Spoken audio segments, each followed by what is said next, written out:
নৌবাহিনীর জাহাজে ভাসানচরে পৌঁছেছেন ১,৭৭৮ জন রোহিঙ্গা। তৃতীয় ধাপে যাচ্ছেন মোট ৩,০০০।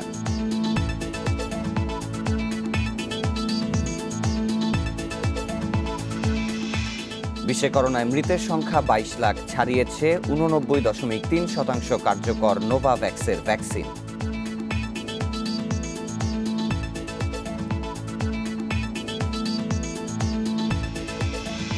এবং কৃষি আইন স্থগিতে সুপ্রিম কোর্টের নির্দেশ মানবে ভারত সরকার। বাজেট অধিবেশনে প্রেসিডেন্টের মন্তব্য।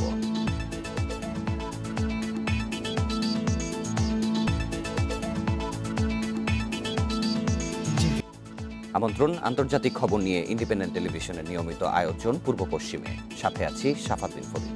জানাচ্ছিলাম প্রধান শিরোনামগুলো, এবারে বিস্তারিত। তৃতীয় দফায় মোট ৩,০০০ রোহিঙ্গা যাচ্ছেন ভাসানচরের আবাসনে। পতেঙ্গা থেকে নৌবাহিনীর ৪টি জাহাজে করে তাদের ভাসানচরে নেওয়া হচ্ছে। এদের মধ্যে প্রথম দিনই পৌঁছেছেন ১,৭৭৮ রোহিঙ্গা। শনিবার আরও ১,২২২ জন রোহিঙ্গাকে ভাসানচরে নিয়ে যাবে নৌবাহিনী। সকাল ৯টায় প্রথম জাহাজটি চট্টগ্রাম ছেড়ে যায়। এরপর পর্যায়ক্রমে বাকি জাহাজগুলো চট্টগ্রাম ছেড়ে যায়। ভাসানচরে থাকা স্বজনদের কাছ থেকে সেখানকার পরিস্থিতি জেনেই ভাসানচরে যেতে রাজি হয়েছেন বলে জানিয়েছে রোহিঙ্গারা। এর আগে বৃহস্পতিবার কক্সবাজারের উখিয়া ও টেকনাফের রোহিঙ্গা শিবির থেকে চট্টগ্রামে আনা হয় তাদের। রাতে বিএএফ শাহীন কলেজ ট্রানজিট ক্যাম্পে রাখা হয় তাদের। সকালে নৌবাহিনীর জাহাজে করে তাদের নেওয়া হচ্ছে ভাসানচরে। এর আগে গত ৪ই ডিসেম্বর প্রথম ধাপে ১,৬৪২ জন রোহিঙ্গা ভাসানচরে যান। এরপর ২৯শে ডিসেম্বর দ্বিতীয় ধাপে ভাসানচরে যান আরও ১,৮০৪ জন রোহিঙ্গা।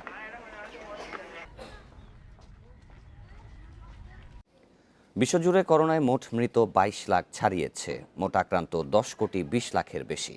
বিশ্বে একদিনে করোনায় আরও ১৬,০০০-এর বেশি প্রাণহানি হয়েছে। নতুন করে আক্রান্ত হয়েছেন ৬ লাখের বেশি মানুষ। সংক্রমণ শুরুর ১ বছর পরও নিয়ন্ত্রণের বাইরে করোনা ভাইরাস। প্রতিদিন বাড়ছে সংক্রমণ ও মৃতের সংখ্যা। গত ২৪ ঘন্টায় সবচেয়ে বেশি যুক্তরাষ্ট্রে ৩,৯০০ মানুষ মারা গেছে। শনাক্ত ১,৬২,০০০ রোগী। অ্যারিজোনা রাজ্যে বেড়েছে বিস্তার। ব্রাজিলে আবারও বেড়েছে করোনার সংক্রমণ। একদিনে সেখানে ১৪০০ মানুষ মারা গেছে, আর ভাইরাস পাওয়া গেছে ৬০,০০০-এর দেহে। শুক্রবার মেক্সিকোতে প্রাণ গেছে ১৫০০ জনের। এ নিয়ে ওয়ার্ল্ডোমিটারের মোট মৃতের সংখ্যায় ভারতকে ছাড়িয়ে গেছে দেশটি।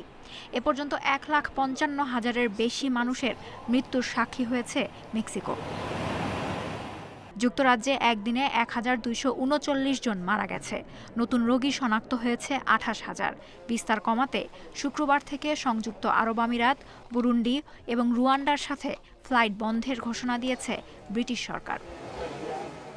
সংক্রমণ বাড়ায় ফেব্রুয়ারির ১৪ তারিখ পর্যন্ত বিধিনিষেধ জারি থাকবে পোল্যান্ডে। রোগীর ঢল সামলাতে হিমশিম খাচ্ছে হাসপাতাল কর্তৃপক্ষ। এছাড়াও পুরো ফেব্রুয়ারি মাস জুড়ে বিধিনিষেধ জারি রাখার সিদ্ধান্ত নিয়েছে ডেনমার্ক সরকার। ভিয়েতনামের হ্যানয়ে ২ মাস পর ফের দেখা দিয়েছে করোনার সংক্রমণ। নতুন করে বিস্তার ঠেকাতে আরও কিছুদিন বিধিনিষেধ জারি রাখবে হংকং কর্তৃপক্ষ। করোনার ভ্যাকসিনের প্রথম ডোজ নিয়েছেন জাতিসংঘ মহাসচিব অ্যান্তোনিও গুতেরেস এবং মরক্কোর রাজা। ৩৫ বছরের বেশি বয়স্কদের টিকাদান শুরু করেছে Israel. Lutfa Fauzia, independent news. এদিকে করোনা ঠেকাতে নোভাভ্যাক্সের ভ্যাকসিন ৮৯.৩% কার্যকর। এছাড়াও যুক্তরাজ্যে করোনার নতুন ধরন প্রতিরোধেও কার্যকর এই ভ্যাকসিন। নোভাভ্যাক্সের পক্ষ থেকে এমনটাই দাবি করা হয়েছে। নোভাভ্যাক্সের টিকাই প্রথম যেটি যুক্তরাজ্যে করোনার নতুন ধরনের জন্য কার্যকর বলে দেখা গেছে। যুক্তরাজ্যে তৃতীয় পর্যায়ের ক্লিনিক্যাল ট্রায়ালের পর ৮৯.৩% কার্যকর দাবি করেন এর গবেষকেরা। ১৮ থেকে ৮৪ বছর বয়সী ১৫,০০০ মানুষের ওপর এই টিকা প্রয়োগ করা হয়েছে। এর মধ্যে ২৭% মানুষের বয়স ৬৫ বছরের বেশি। এ ভ্যাকসিন নিয়ে খুবই আশাবাদী যুক্তরাজ্যের প্রধানমন্ত্রী বরিস জনসন। যুক্তরাজ্যের medicines and health care products regulatory এজেন্সির অনুমোদন পেলে এবছরের মাঝামাঝি সময় থেকেই এটি প্রয়োগ শুরু করবে যুক্তরাজ্য। যুক্তরাজ্য অক্সফোর্ডের পর নোভাভ্যাক্সের টিকাই সবচেয়ে বড় পরিসরে ট্রায়াল দেওয়া হয়েছে। এছাড়াও দক্ষিণ আফ্রিকায় চালানো পরীক্ষায় দেখা গেছে সেখানে পাওয়া ধরনের বিরুদ্ধে টিকাটি ৬০% কার্যকর।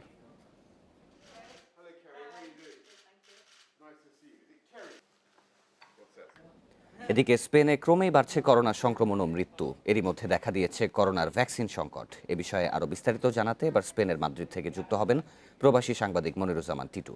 মনিরুজ্জামান টিটু, আপনাকে স্বাগত পূর্ব পশ্চিমে। শুরুতে জানতে চাই যে স্পেনে করোনা ভ্যাকসিনের যে সংকট দেখা দিয়েছে সেটির কারণ কি, এবং একটি কর্তৃপক্ষের বরাতে বলা গেছে যে 2021 সালের মধ্যেও 70% মানুষকে ভ্যাকসিন প্রয়োগ করা সম্ভব হবে না। তো এই বিষয়ে কর্তৃপক্ষ কি বলছে? মূলত এখানে যে ভ্যাকসিন সংখ্যা সেটা কিন্তু অনেকটা প্রাকৃতিক কারণে, যে তুষারপাতের কারণে মূলত ভ্যাকসিনেশন কার্যক্রমের যে ব্যত্যয় ঘটছে সেটাকেই কিন্তু দায়ী করছে। এবং বর্তমানে যে ভ্যাকসিনের যে আমদানি সেটাও কিন্তু অনেকটা উৎপাদনের ক্ষেত্রে আশঙ্কা প্রকাশ করেছে যে সাপ্লায়ার কোম্পানি ফাইজার। কারণেই ভ্যাকসিনেশন যে প্রোগ্রাম সেটা কিন্তু ব্যাহত হতে পারে বলে একটা আশঙ্কা সরকারের মধ্যে ইতিমধ্যে দেখা দিয়েছে, যে কারণে এখানে নতুন করে কারোর শরীরে কিন্তু আর ভ্যাকসিন দেওয়ার যে পরিকল্পনা সরকারের ছিল সেখান থেকে সরকার পিছিয়ে এসেছে। মূলত প্রথম ডোজ যাদেরকে দেওয়া হয়েছে তাদেরকে দ্বিতীয় ডোজটা নিশ্চিত করার জন্য যে ভ্যাকসিনটা এখনো পর্যন্ত এখানে রয়েছে সেটাকেই কিন্তু তারা রিজার্ভ করছে বলে আমরা বিভিন্ন মাধ্যমে জানতে পেরেছি। তবে সরকার ইতিমধ্যে বলছে যে ফাইজার যদি কোনো পরিস্থিতিতে দিতে ব্যর্থ হয় তাহলে অন্য কোনো কোম্পানির সাথে খুব শীঘ্রই তারা একটা চুক্তিতে যাবে বলে ইতিমধ্যে জানানো হয়েছে। আর জনাব মনিরুজ্জামান টিটু, এই যে কড়াকড়ি আরোপ করা হচ্ছে, এত কড়াকড়ি আরোপের পরেও স্পেনে এরকমভাবে সংক্রমণ বাড়ছে কেন? এ বিষয়ে কি চিকিৎসা বিশেষজ্ঞরা কিছু বলছেন কিনা? মূলত বৈরী আবহাওয়া এবং এই গত 15 দিনের ভয়াবহ তুষারাক্রান্তর ফলেই কিন্তু এই তৃতীয় পর্যায়ের যে ঢেউটা শুরু হয়েছে সেটাকে কিন্তু মূলত দায়ী করা হচ্ছে। ইতিমধ্যে এখানে সংক্রমণ রোধে কিন্তু আগামী 4 ফেব্রুয়ারি পর্যন্ত কঠোর নিরাপত্তা নিশ্চিত করা হচ্ছে এবং নতুন করে লকডাউনের যে নিয়ম নীতি সেটা কিন্তু বর্ধিত করা হয়েছে। ইতিমধ্যে সকাল 9টা থেকে রাত 9টা পর্যন্ত শুধুমাত্র এখানে বাজারঘাট খোলা বিধান করা হয়েছে এবং দোকানপাট 9টার মধ্যে অবশ্যই বন্ধ করার জন্য কড়াকড়ি আরোপ করা হয়েছে এবং 10টার ভিতরে সকলকে বাসায় থাকার জন্য কঠোর নির্দেশনা প্রদান করেছে এখানকার আইন শৃঙ্খলা বাহিনী। স্পেনের মাদ্রিদ থেকে সেখানকার করোনা ভাইরাস পরিস্থিতি সর্বশেষ জানাচ্ছিলেন প্রবাসী সাংবাদিক মনিরুজ্জামান টিটু। সৌদি আরব ও সংযুক্ত আরব আমিরাতের কাছে অস্ত্র বিক্রি স্থগিত করেছে যুক্তরাষ্ট্রের প্রেসিডেন্ট জো বাইডেন প্রশাসন। বুধবার এক বিবৃতিতে যুক্তরাষ্ট্রের পররাষ্ট্রমন্ত্রী টনি ব্লিংকেন একথা জানান। এ সময় তিনি বলেন, ট্রাম্প প্রশাসনের এই অস্ত্র বিক্রি চুক্তি যুক্তরাষ্ট্রের কৌশলগত লক্ষ্য ও পররাষ্ট্রনীতির অগ্রগতিতে কতটা সহায়ক তা নিশ্চিত করতেই এই সিদ্ধান্ত নেওয়া হয়েছে। বিষয়টি নিবিড় পর্যালোচনার পর এর পরবর্তী সিদ্ধান্ত নেওয়া হবে বলেও জানান তিনি। এছাড়াও এটিকে একটি রুটিন প্রশাসনিক সিদ্ধান্ত বলে তিনি বলেন, আগের প্রশাসনের সব সিদ্ধান্তগুলোকে খতিয়ে দেখছে এবং প্রশাসনিক কর্মকাণ্ডই এটির অংশ। এর আগে 2 আরব দেশের সাথে কয়েকশো বিলিয়ন ডলারের অস্ত্র বিক্রির চুক্তি করেন সাবেক প্রেসিডেন্ট ডোনাল্ড ট্রাম্প। নির্বাচনের আগে যুক্তরাষ্ট্রের সঙ্গে সৌদি আরবের সম্পর্ক পুনরায় মূল্যায়ন করে দেখার নির্বাচনী প্রতিশ্রুতি দিয়েছিলেন বাইডেন, এবং প্রেসিডেন্টের দায়িত্ব নেওয়ার 1 সপ্তাহ পরপরই এই পদক্ষেপ নিল তার প্রশাসন। ভারতের বিতর্কিত কৃষি আইন স্থগিত করতে সুপ্রিম কোর্টের দেয়া আদেশের প্রতি সম্মান জানাবে সরকার। পার্লামেন্টের বাজেট অধিবেশনের শুরুতে এমন মন্তব্য করেন ভারতের প্রেসিডেন্ট রামনাথ কোবিন্দ। এ সময় 26শে জানুয়ারি হওয়া সহিংসতার সমালোচনা করেন প্রেসিডেন্ট। এদিকে ভারতে বিতর্কিত কৃষি আইন বাতিলের দাবিতে আবারও উত্তাল দিল্লি। এখনও শহরের বেশ কিছু সড়ক ও মহাসড়ক অবরোধ করে রেখেছে আন্দোলনকারী কৃষকরা, যার ফলে দিল্লি উত্তরপ্রদেশ সীমান্তের আশপাশের এলাকাগুলোতে দেখা দিয়েছে তীব্র ট্রাফিক জ্যাম। গাজিয়াপুর এলাকায় অবস্থানরত আন্দোলনকারী কৃষকদের বৃহস্পতিবার রাতের মধ্যে সীমান্ত থেকে সরে যাওয়ার নির্দেশ দেয় পুলিশ। তবে পুলিশের এই আদেশ মানতে অস্বীকৃতি জানান কৃষক নেতারা। পরে সেখানে বাড়তি নিরাপত্তা বাহিনী মোতায়েন করে কর্তৃপক্ষ। গত 2 মাস ধরে চলা বিক্ষোভে গত মঙ্গলবার পুলিশের সাথে সংঘর্ষে এক বিক্ষোভকারী নিহত হয়। আহত হয় 400-র বেশি পুলিশ সদস্য।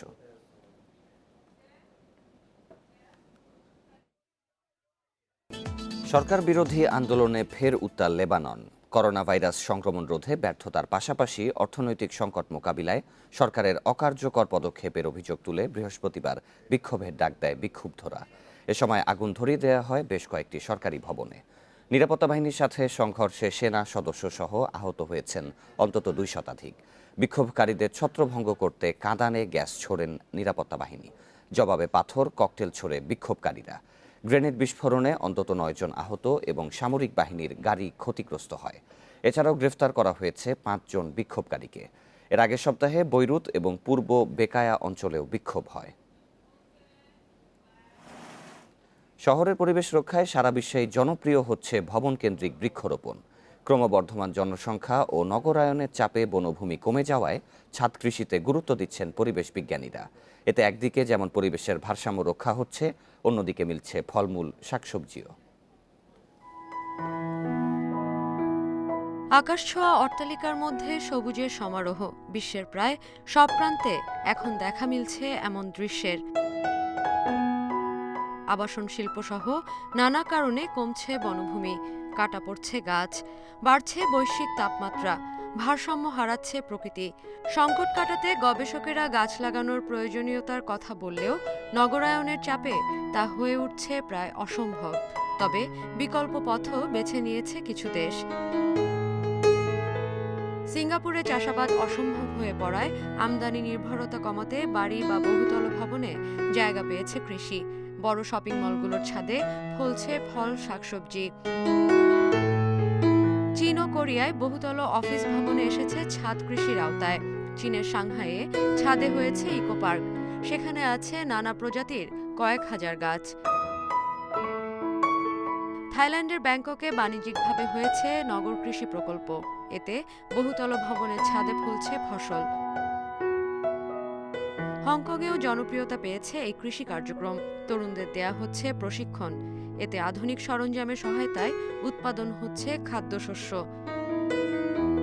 শহরের পরিবেশ রক্ষায় সবুজে আচ্ছাদিত ভবন বাড়ছে ইউরোপ, আমেরিকাতেও। এর বড় উদাহরণ ইতালির মিলানে শহুরে বন নামে খ্যাত বোস্কো ভার্টিক্যাল ভবনটি। Sadia Afrin, independent news. Corona থাবায় কাবু যুক্তরাষ্ট্রে 31st নিউ ইয়ারের মতো মার্ডি গ্রাস উৎসবও বাতিল হয়েছে। হচ্ছে না আনন্দ উৎসব, প্যারেড কিংবা মেলা। ঘরে থাকা বাধ্যতামূলক হলেও ঘরে বসেই মার্ডি উৎসব পালনের সিদ্ধান্ত নিয়েছে নিউ অরলিন্সের বাসিন্দারা। প্রায় 5000 বাড়ি সাজানো হচ্ছে বাহারি ফেস্টুন দিয়ে।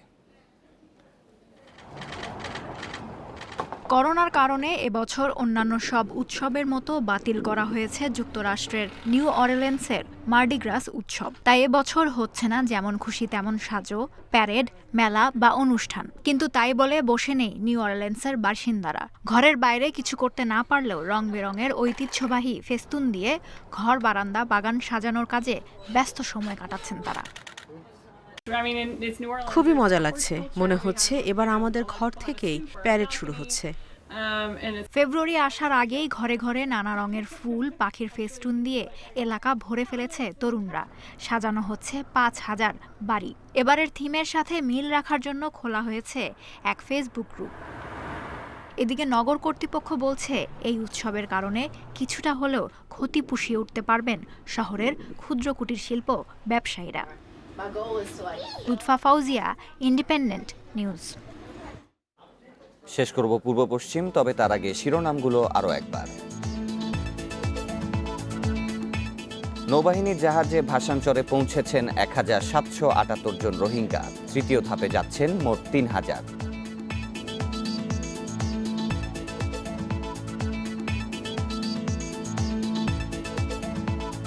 বিশ্বে করোনায় মৃতের সংখ্যা 22 লাখ ছাড়িয়েছে। 89.3% কার্যকর নোভাভ্যাক্সের ভ্যাকসিন।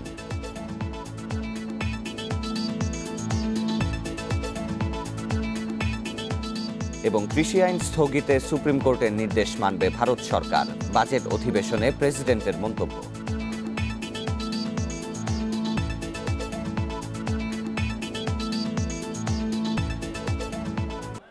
আর এই ছিল আজকের পূর্ব পশ্চিমে। ইন্ডিপেন্ডেন্ট টেলিভিশনের সব খবর আরও বিস্তারিত জানতে চোখ রাখুন ফেসবুক, ইউটিউব এবং টুইটারে। ধন্যবাদ সবাইকে।